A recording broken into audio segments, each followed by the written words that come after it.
and welcome to Highly Recommended Author Interviews with myself, Naomi Pete. Today we have the pleasure of speaking with author Broux of A Hazy Shade of Faith. I can always tell when I love a good book because it looks lovingly worn, like this one.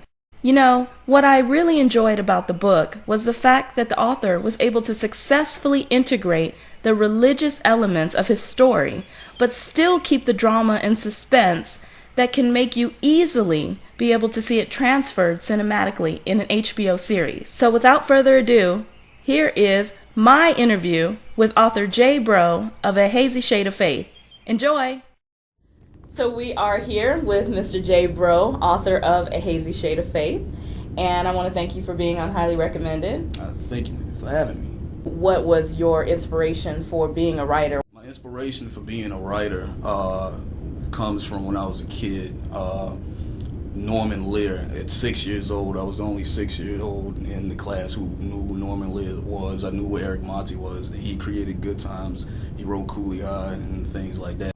My family has always encouraged my imagination, so writing just became my thing. The inspiration for writing the book, the idea of the book actually came, I say, 7 years ago.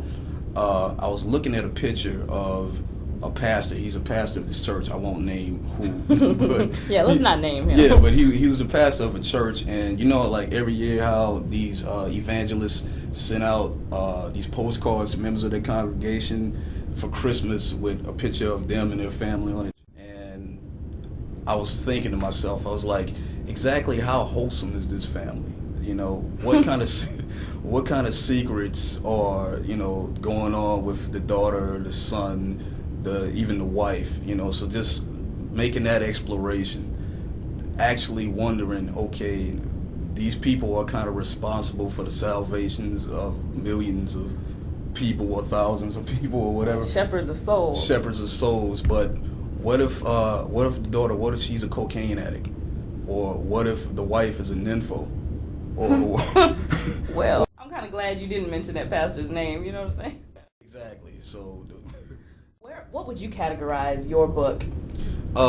Fiction. I'm not a fan of categories. I'm not a fan of genres. Whether it's with books or whether it's with film, I just feel that the work speaks for itself. It's a good piece of fiction, and kind of when you walk into a bookstore and you see African American fiction, I feel like my work can stand next to a Grisham or Stephen King or, you know, whoever, Toni Morrison, which is one of my main inspirations, one of my main influences. So, okay, A Hazy Shade of Faith, there's Christian overtones, but it's not Christian fiction.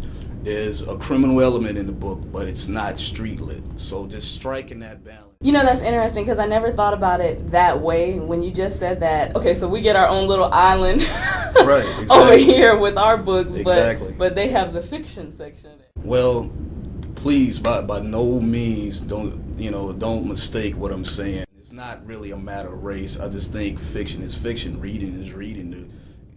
So I am really, really excited about the fact that I know that you are translating this into a screenplay. Where can we see it next? Okay, the next move for A Hazy Shade of Faith, I see it as a combination of Soul Food, the series, and The Sopranos. The book is written very, very, very cinematically. I really vision A Hazy Shade of Faith coming to life on screen, and I am like real excited. So as a TV series, have you ever thought of who you would want to play certain roles in the book? For Roland Madison, the antagonist, I actually envisioned when I was writing it, I had Charlie Murphy in mind. And not because of the humor, but just because of the look. Charlie Murphy has this like this mischievous quality to him. He's Victor Sr.'s older brother.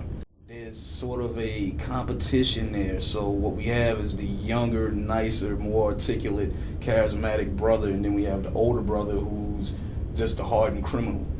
For Bishop Madison Sr., I always kind of had in mind maybe Blair Underwood. Looking for someone who has a tad bit of an age on him, but not quite, but someone who has sort of like what they call sex appeal, you know, because he's described in the book as being real nice looking, real charismatic. Right. Plus, it has to be somebody because Evelyn Madison is the ultimate. She's just a drop dead gorgeous woman, and of course Vanessa Williams. I mean, just automatically off top, I had Vanessa Williams in mind when I wrote it. Now, as far as Victor Jr., the story's protagonist, and the story is written from his first person perspective. Actually, Hill Harper. I always kind of had Hill Harper in mind. You know, just Hill Harper has like this quality to him that I've always kind of seen, because the character, if you read the narrative, he's really sarcastic. He's really distant from the family, and I would really love to see Hill Harper. Letters to a Young Brother. Huh? Right, yeah, that brother. I'd like to see him have sex in the bathroom with. Would you now? Would you? No, I wouldn't even have sex in the bathroom. But That's interesting, though. Nah, but I just think that's different from what he's done, and either him or Columbus. Right now, my favorite actor is Columbus Short. I really dig his work, man, and I think he could bring something to that. Okay, so following in that line of questioning, when you see A Hazy Shade of Faith, do you see it as an HBO series? Which avenue are you going with that? Right. Really aiming for cable, and when I mean cable, I mean HBO, Showtime, something like this. I want to give these characters, and I want to give this story enough room to breathe. You know, those HBO series, there's always an obligatory sex scene, like at the beginning of the... Yes, most definitely. But I just, yes. Now, of course, I'm not opposed to any network that wants to pick it up, because really something else we were talking about was developing 2 scripts.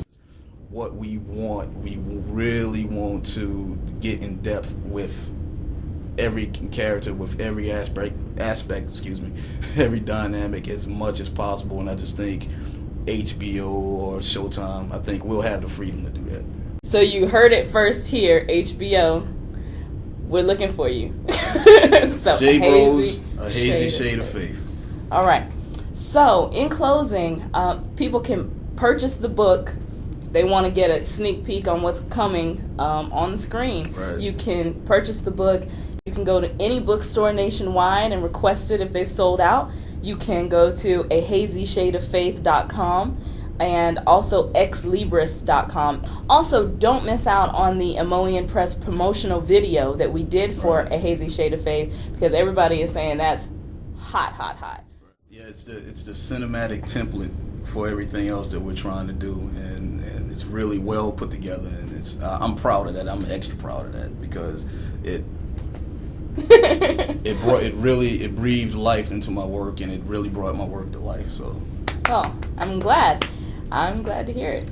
So definitely check out that promotional video. You can just go to youtube.com and you can search A Hazy Shade of Faith, or you can go to youtube.com/Emotion Press LLC, and you'll be able to see that video and many more. So, in closing, what would you like to say to let everyone know why they need to break their neck to get their copy of the book, and to definitely stay tuned for what's to come on the screen with J. Bro's A Hazy Shade of Faith? Right, you need to break your neck to get the book. You need to break your neck to get, no, really. It captures you. I mean, and I'm not just saying it because I wrote it, but then again, yeah, I'm saying it because I wrote it. For those who want to lose themselves for a while and escape reality, let me take you into a reality I created, A Hazy Shade of Faith. And until next time, keep reading, keep writing, and always pursue your passion.